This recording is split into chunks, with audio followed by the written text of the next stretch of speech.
A gente vai para a nossa entrevista de hoje, da nossa edição, e já está conosco o Major Júnior, que é da Defesa Civil de Minas Gerais.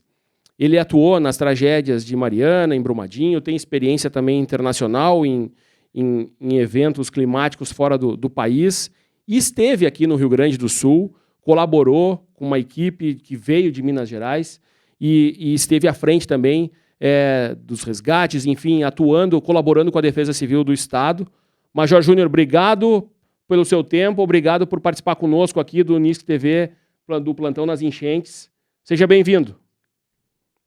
Boa tarde, agradeço, né, esse momento que a gente está tendo aqui, né, gostaria de parabenizar a todos aí que estão nos ouvindo também, né, os ouvintes, de tamanha importância, né, do tema, que é o que podemos fazer para melhorar, principalmente, né, para os próximos desafios, os próximos desastres que a gente venha a trazer, né, a ter com esse aumento, né, dessa questão climática, né, a crise climática, ela vem afetando cada vez mais as pessoas, populações, e nada mais justo e melhor, né, para a população que discutir e apresentar melhores soluções. Nós agradecemos aqui pela Defesa de Minas. O senhor esteve aqui no Rio Grande do Sul, o senhor conseguiu ainda, nós conversávamos agora há pouco, o senhor conseguiu ainda descer em Porto Alegre, veio para Santa Cruz. Como é que se deu o trabalho de vocês aqui na questão de colaboração, de ajudar, de estar à frente nesse momento tão difícil para o Rio Grande do Sul? Como é que foi o trabalho da Defesa Civil de Minas?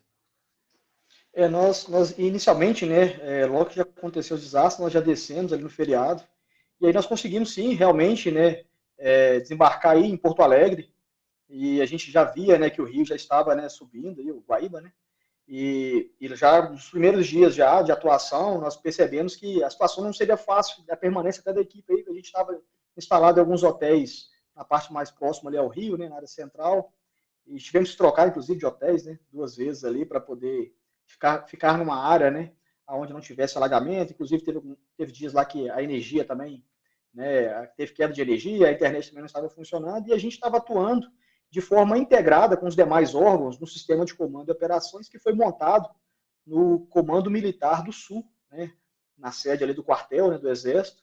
E também tivemos que trocar também o posto, depois nós fomos, né, para o Regimento de Cavalaria, se não me falha a memória, do Exército também, numa área onde já não estava, né, a gente chama de zona quente, né, a gente já estava já numa zona mais fria, já que ali não havia risco de inundação. E depois desse local, a gente, né, pegou um voo, né, de Canoas, né, apoiando ali, obviamente, naquele início, uma parte mais de gestão, a parte mais de dados, a parte mais estratégica, junto aos demais membros da Defesa Civil do Estado do Rio Grande do Sul, que, por sinal, está, né, fazendo excelente trabalho aí, com os demais órgãos, né, de defesa civil, com os órgãos também que são órgãos setoriais que apoiam no momento do desastre, no momento da resposta, como foi o próprio Exército, né, as demais forças federais, né, e as demais forças, bombeiros, polícia militar, as demais secretarias de Estado, governo federal, dos entes federativos, né, que apoiou. E após isso, conseguimos um voo, né, da base aérea de Canoas para Santa Cruz do Sul, onde aí nós estivemos mais próximo dos municípios, dando aquele suporte que foi, né, necessário para aquela região ali de Santa Cruz do Sul. O senhor tem experiência eu falei na abertura que o senhor tem experiência de Mariana, Brumadinho. Como é que se dá? Tem semelhanças do que o senhor viu aqui, de toda essa tragédia climática com essas tragédias aí de Minas Gerais? Dá para tirar alguma coisa de equiparação dessas tragédias, que foram diferentes, na verdade, mas é possível fazer essa comparação? Sim, os desastres eles têm conotações distintas, mas impactos muito semelhantes, né? Um desastre é um desastre natural, que é o do Rio Grande do Sul, tá, qual um fenômeno climático, uma crise climática, ele potencializa, né, um regime de chuvas e vem inundar um local, um terreno que ele tende a ser mais plano, né? Aqui em Minas, um contexto diferente, por ter sido, né, falha tecnológica, né, uma falha de uma barragem, uma construção humana, talvez uma dificuldade de monitoramento melhor e às vezes um diagnóstico, né, mais preciso que viesse, né, a público a tempo, né, de não matar famílias e às vezes diminuir os impactos até mesmo para o próprio meio ambiente. Então, sim, são conotações um pouco distintas, mas que guardam muitas suas semelhanças ao trazer, ao romper com a normalidade social, né? Logicamente, por exemplo, se a gente pega Mariana, né, do qual a gente teve aí, né, uma quantidade de óbitos, né, muito menos significativa, mas o dano ambiental lá foi extenso. né, não sei se vocês se recordam, né, os ouvintes vão se recordar, que a mancha de lama ali no Rio Doce ele se estendeu até o Espírito Santo. Então, o desastre ambiental ali, ele foi muito maior que o desastre humano. Obviamente, muitas vidas foram perdidas, mas o desastre ambiental, ele teve impacto, né? Até hoje ele tem um impacto muito, né, grande para as comunidades, para as cidades, tanto de Minas quanto do Espírito Santo, que passaram por aquele desastre. E trouxe um aprendizado muito grande aqui para a Defesa Civil de Minas, para a PM, para o Corpo de Bombeiros, que são aqueles principais órgãos que fazem aquela primeira intervenção, né, no cenário ali de desastre. Agora, Brumadinho, nós já tivemos uma conotação um pouco mais distinta, porque nós tivemos 272 óbitos, né? Então, assim, um número muito expressivo, né? Talvez venha a ser maior até talvez aí ao final do levantamento, né, do incidente do Rio Grande do Sul, talvez não chegue a esse número, né, de 272 óbitos, né? Esperamos que não. Mas, assim, houve uma conotação muito mais humana do que ambiental, até porque o rejeito da lama ali de Brumadinho, ele veio cair no Rio Paraopeba. Esse rio Paraopeba, ele deságua numa represa que chama de Três Marias, e foi diluindo o dano ambiental ao longo dos rios. E tivemos, assim, uma mortandade de peixes, né, e outros animais, mas muito menor do que Mariana. Então, o desastre de Brumadinho foi muito mais ambiental. Só que ali nós estamos tratando de um município apenas. Obviamente que ao longo do rio Paraopeba, vários rios foram afetados em sua captação de água, mas o que foi mais afetado foram duas comunidades à época. Foi o Parque das Cachoeiras e o Córrego do Feijão, aonde a lama veio e passou e saiu matando as pessoas, obviamente que tinham pousadas na região, de turismo, né? Então matou muitos funcionários da empresa, né? De mineração. Então a conotação de umas mortes muito específicas da região específica, afetou ali 70 comunidades de Brumadinho, que ficaram sem a estrada, né? Que ligava lá a essas comunidades, mas é um desastre muito mais focado, aonde todos os órgãos de resposta ao desastre conseguiam chegar para dar o apoio, porque tinha diversas rotas. O que eu posso comparar de dificuldade no desastre do Rio Grande do Sul é que as principais rodovias, as principais estradas que ligam, né, os municípios aí, elas estavam totalmente bloqueadas, interditadas, ou, na sua maioria, às vezes com bloqueio parcial, e isso dificultou muito mais aí, né, para vocês, né, até eu que nós estivemos aí apoiando, essa celeridade no apoio. E uma vez que você não consegue chegar no município, se você tem pessoas que estão na primeira prioridade de atuação, que é a atuação que a gente chama aqui de socorro e salvamento. Nós estamos com um problema da internet. O complexo é isso. Minas Gerais, 20 para 2000. Tá me ouvindo? Agora reconectou. Ficamos uns segundos fora, Major, mas pode seguir. Tá. Pode seguir, por favor. Não, então eu vou voltar um pouquinho, peço desculpa se alguém estiver acompanhando, né? E tenha escutado, talvez outros não, né? Por causa do problema aí no vídeo. Então, sim, então, esses desastres eles foram muito específicos. O desastre Brumadinho é um desastre mundialmente conhecido, mas de uma área específica, de uma região específica, onde tinham diversos outros rotas alternativas para chegar ao município, até a rota principal que parte do Belo Horizonte para lá, ela estava totalmente em condições, né, de ser operada. Então, tivemos um aumento de fluxo muito grande. Obviamente, o que foi mais difícil lá foi o embarque aéreo, né? O encarregado das operações aéreas, que foi a Força Armada, a FAB, ela teve uma dificuldade muito maior, porque a quantidade de voos em Brumadinho era muito maior que no aeroporto de Confins, que é o aeroporto internacional. Voo nacional e internacional. Então, ali a gente teve um tráfego gigantesco de aeronaves subindo e descendo, fazendo busca, resgate, levando, né, os bombeiros, os policiais, para poder fazer a segurança e o salvamento daquelas pessoas. Então, houve um intenso tráfego de aeronave, mas de estradas mesmo, a gente conseguia chegar, talvez com engarrafamento, mas a gente conseguia chegar para dar o socorro, o salvamento, para levar para o hospital, para buscar famílias, às vezes, ao longo dos dias, para continuar a vida, né, para ir para a escola, para ir para o hospital. E o que mais me chamou a atenção de vocês aí, obviamente, quando eu fiz um voo de Canoas, né, para Santa Cruz do Sul, quando eu vi, né, os rios ali, eu falei, isso aqui não é rio, isso aqui é mar. Tamanho era a inundação, eu não conseguia enxergar o início e o fim do rio, um leito e outro do rio. Só enxergava água, e muitas casas debaixo d'água. E pensando assim, gente, como que as forças de salvamento e busca vão chegar aqui nessas casas, nesses telhados, para poder fazer o resgate? Então, né, as pessoas estão passando dias e dias, né, às vezes com fome e sede, esperando um socorro e um salvamento de estruturas. Né? Aí, por exemplo, o bombeiro não está instalado em 100 unidades, né, de vocês, em 100 municípios. Então, se não tem bombeiro em todos os municípios, como que ele vai deslocar de um município para outro para fazer a busca e o salvamento, se a estrada que leva até lá está inundada. E se o próprio município dele também está inundado, ele já está dando suporte ali para aquele município. Então, assim, o que eu vejo de maior desafio que foi para vocês aí foram as estradas que foram interrompidas, que aí passa a ser uma prioridade do governo, né? Fazer retalhudamentos, fazer levantamento de encostas, né, de locais onde pode ter deslizamento de terra, para diminuir, né, se afetar a cidade, mas pelo menos as estradas que levam até os municípios não sejam tão afetadas para poder chegar pelo menos o socorro e o salvamento, que aí foi muito, assim, a quantidade absurda de estradas que foram interditadas. E isso dificultou todo o processo. Uma vez que você não consegue fazer a busca e o salvamento, como você vai fazer assistência àquela vítima, levar para o hospital, ou restabelecer o serviço essencial daquele local, se o serviço de saneamento, se o serviço de água e esgoto, se o serviço de energia elétrica não consegue chegar no município para fazer o restabelecimento. Então, isso, assim, eu vi que os municípios do Rio Grande do Sul, esse potencial, a intensidade, a magnitude do desastre de vocês, eu considero bem superior ao incidente aqui de Brumadinho. São 3 horas e 14 minutos, 15 minutos agora. A gente está conversando com o Major Júnior da Defesa Civil de Minas Gerais, que participou aqui, ajudando nessa tragédia climática que a gente vive aqui no Rio Grande do Sul.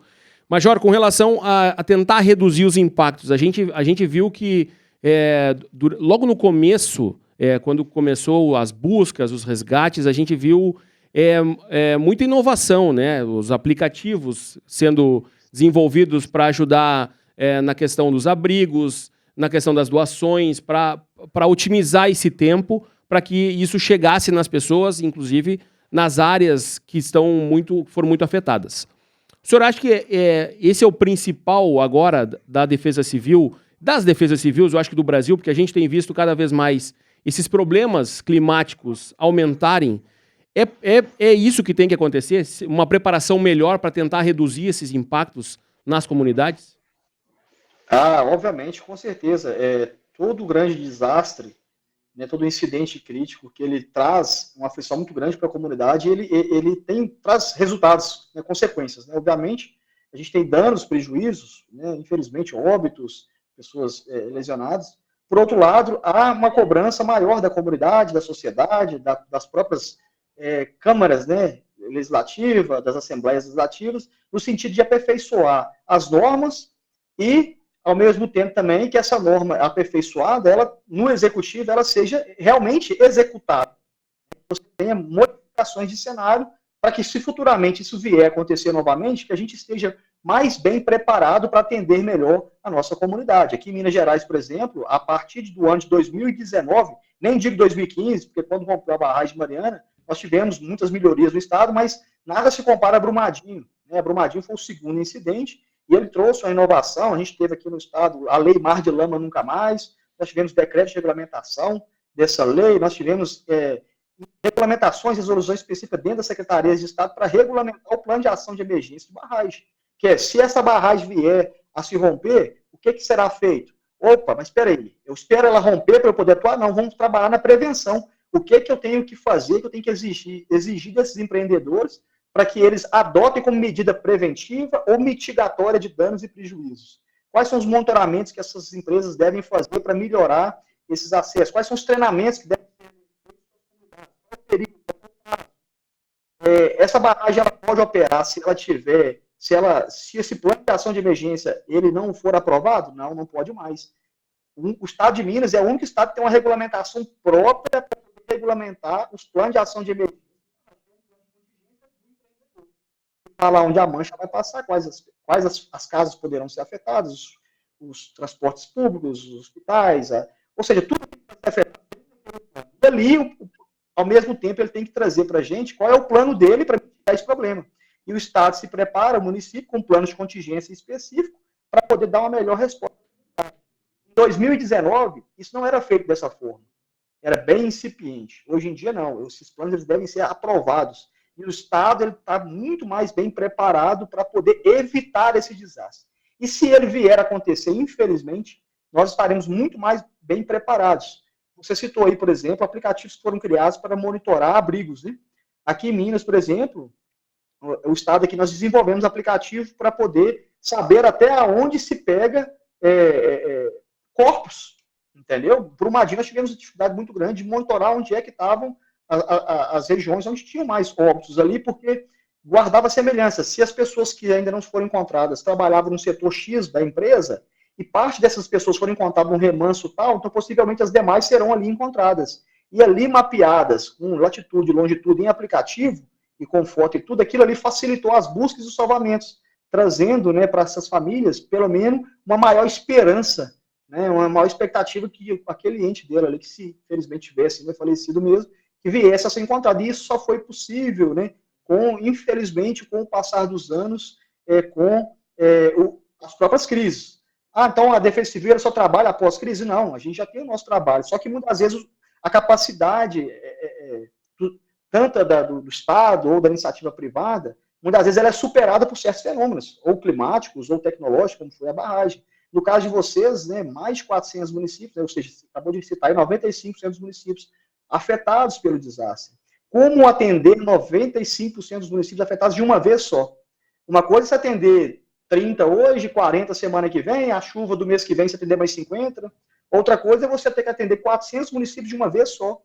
Qual a estrutura logística, a estrutura humana, qual o capital para poder atender isso tudo de uma vez só? Então, esse é o desafio, né? Mapear bem os riscos, ter ferramentas, estratégias para poder prevenir ou mitigar, ou mesmo para responder bem, e ao mesmo tempo comunicar esse risco à comunidade, para que ela, sabendo os riscos, ela adote medidas de autoproteção. E aí entra a capacitação, treinamento, sensibilização, que é isso que a faculdade, né, a Unisc, está fazendo bem aí hoje, aí, discutindo o tema. São 3 horas e 20 minutos, a gente conversou com o Major Júnior. Major, muito obrigado pelo seu tempo, obrigado por conversar conosco, trazer um pouco da sua experiência, e a gente espera que o senhor retorne aqui para a universidade em um outro momento, num momento melhor, para também ficar por aqui um tempo aqui para trazer seus conhecimentos aqui para a comunidade acadêmica. Obrigado. Nós estamos à disposição aqui, Minas Gerais agradece, né, sensibilizada, né, com a situação, né, do povo gaúcho, e Minas Gerais, né, o governo aqui de Minas, está onde, né, a sociedade precisa, onde ela espera, para levar esperança, acalento, né, e um trabalho técnico, um trabalho digno. Obviamente a gente tem as experiências aqui de desastre, de chuva, enchente, desastre, né, envolvendo barragem, mas todos esses contribuíram para que a gente possa apoiar outros estados, né, e a Defesa Civil de Minas, né, o povo do Rio Grande do Sul e os demais estados pode sempre contar com a gente, com as nossas expertises, com as nossas capacitações para poder apoiá-los. Né, agradecer a você, né, pelas perguntas, pela condução, né, da entrevista, e dizer que Minas Gerais é um povo, né, amigo do povo gaúcho. Nós agradecemos muito a participação de vocês, o alento que vocês também nos trouxeram nesse momento tão difícil para o Estado. Muito obrigado, nós agradecemos. Obrigado.